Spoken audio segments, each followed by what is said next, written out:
A blessing. There's no use in talking more over the matter, mother. When I says a thing, I does it, cried John Carey, striking his fist upon the table, to give emphasis to his words. I've told Dick Brace that as soon as I gets the 30 pounds of my uncle's legacy, I'll club it with his, and we'll start in business together, and make a good thing, I don't doubt, out of the Jolly Ploughboys, now the brick-making is begun so near to the place. I don't like your keeping it public, John, and I don't like your joining in anything with Dick Brace, observed Widow Carey, with an anxious shake of the head. He's a jolly good fellow, said John.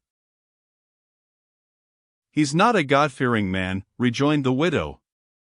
I doubt there will be a blessing upon anything in which you are mixed up with him. I shouldn't care to have him for a brother, but he's just the fellow for a partner in business, cried John, sharp as a fox, and merry as a cricket. You'll see we'll get on like a house on fire, mother, and I'll be able to pay your coal club for you every week, and maybe your rent too, if you don't care to have the little backroom at the Jolly Ploughboys.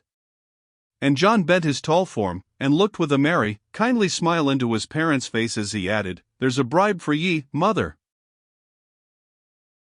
Mrs. Carey returned the smile. Indeed it would have been hard not to have done so, so pleasant, at least to a parent's eyes, looked that fine strong young peasant, in the prime of life, with the fresh hue of health on his cheek. There was something in the appearance of John, with his tawny hair and whiskers, broad and somewhat flat face, and bold decided manner, that made his companions sometimes call him in sport the young lion, but he was a very good-humored lion, for though self-willed and sometimes hasty, there was nothing savage in the nature of the widow's only son. Mrs. Carey smiled indeed, but she was thoroughly in earnest as she replied, Were the sacks full of gold sovereigns instead of coals, they wouldn't be bribe enough for me, and as for taking your back parlor, let alone that I'd not choose to end my life in a public, maybe you'll want a younger companion one of these days to keep house for ye, my boy. John threw back his head and laughed. I'd been a-thinking of that, said he. If matters go right, and the money come in, there's Dinah Deal try at the farm, she'd make a trim little wife. Again the widow shook her head. I hope you'll never put the ring on her finger, John. She's not a girl to make a good man happy, nor to bring up a family in the right way. There wouldn't be a blessing, I fear, on such a marriage as that.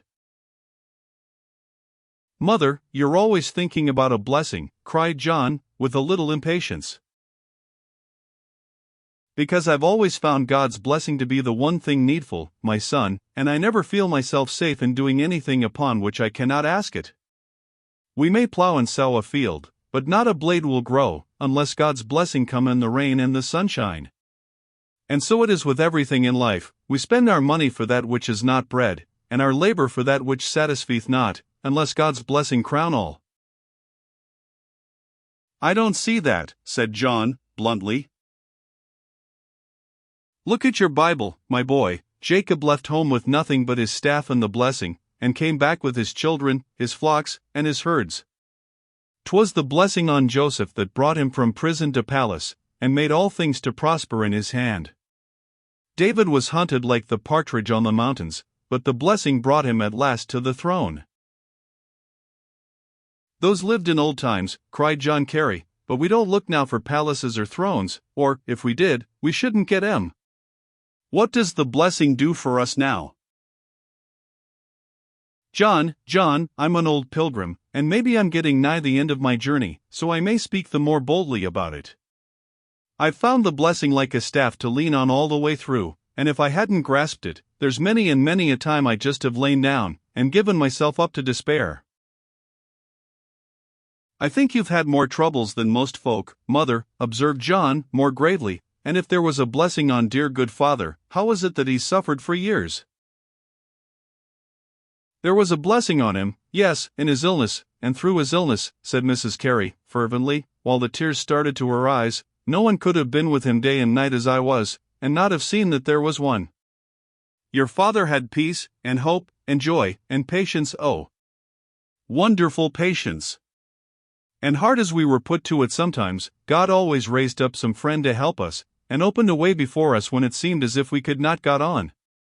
God's blessing was sought by my dear husband from his youth, and I'm sure it went with him wherever he went, prospered him in his honest labor, brought him through troubles, temptations, and trials, cheered him in sickness, made his deathbed at last like the very gateway of heaven.